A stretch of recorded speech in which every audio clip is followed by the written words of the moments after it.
what we're hearing from sources, the president was very upset that Sessions had even recused himself from the case. That was something, according to one source, that the president thought was hasty and overkill. He was hot. He was exasperated over this because he felt that basically they were just giving their adversaries up on Capitol Hill more ammunition by having Jeff Sessions recuse himself.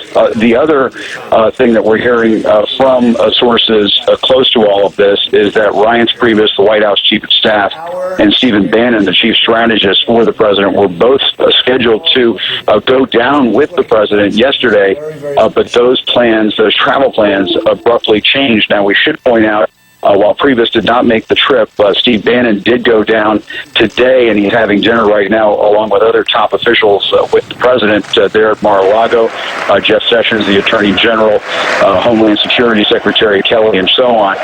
But Pamela, no question about it, this breaking news that we saw late in the week where Jeff Sessions recused himself because he did not accurately talk about his having met with the Russian ambassador to the U.S., and that entire story just infuriated the president.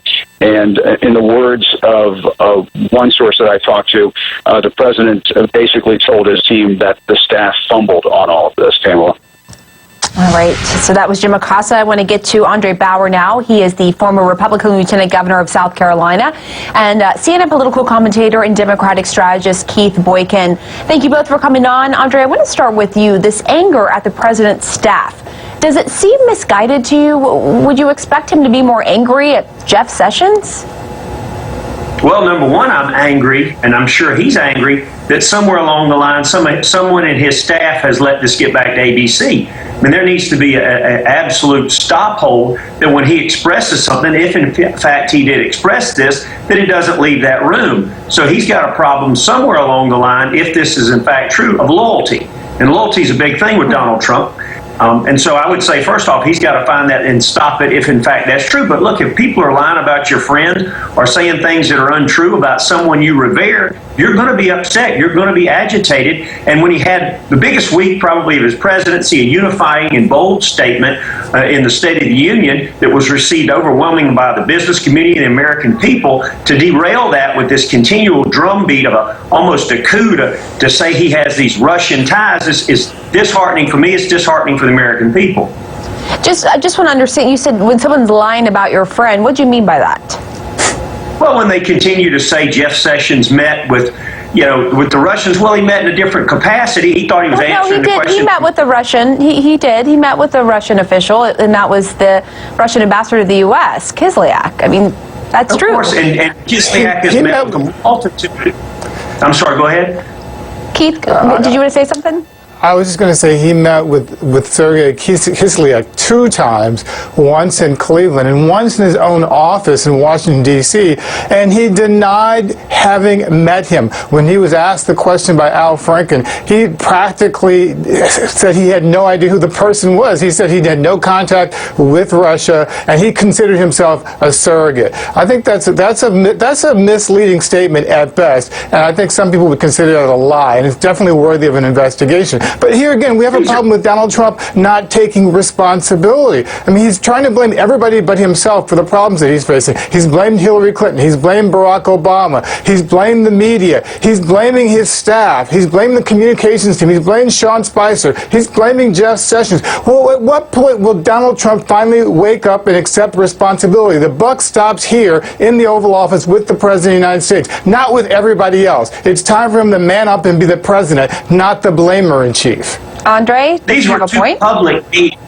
No, he doesn't. These were 2 public meetings. If he were trying to hide something, it'd be a meeting he had in some private alley. It wouldn't be he met in his United States Senate office with the ambassador. That's not something anybody can hide. I mean, there's press everywhere. There's staffers everywhere. There's senators from the other party everywhere. That's not something you lie about under oath. When you meant to, I mean, absolutely, he just probably forgot about it. He meets with so many people, it was an inconsequential meeting. But this you don't forget a meeting with the ambassador to Russia when the country is in the midst of a discussion about Russian interference in the election. That's an implausible scenario, sir. I'm sorry, Andre. That's just not a tenable answer to that question. I know you love to keep beating this Russian drum as if he only met with him, but he met with the Democrats, he met with the president. This is a continual drumbeat. Instead of tackling the issues that affect American lives and improve American lives, the people who voted for Donald Trump want to see happen. This is just that continual beat to not have anything happen positive, but just to try to beat down the guy that is now the commander-in-chief of this country. Let me ask you this, Andre. Hold on. Let me ask you this. I mean, did the president sort of add to that drumbeat by tweeting out today that President Obama was wiretapped his phone during the campaign as part of an investigation? I mean, did the Trump fuel that fire, Andre?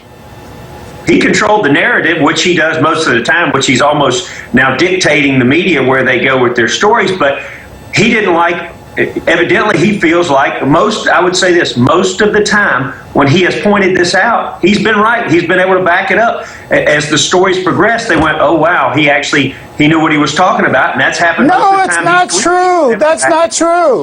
When did he back up the 3 to 5 million illegal votes? When did he back up the fact that it was the largest inauguration crowd in history? When did he back up the idea that he had the largest electoral win since Ronald Reagan? He hasn't backed up any of his lies. You, Andre, are validating and enabling the liar in chief in the White House. And you need to stop and hold him accountable, just as you would President Obama or a potential President Hillary Clinton. The hypocrisy here is stunning, sir, and I expect more from you and from the Republican Party.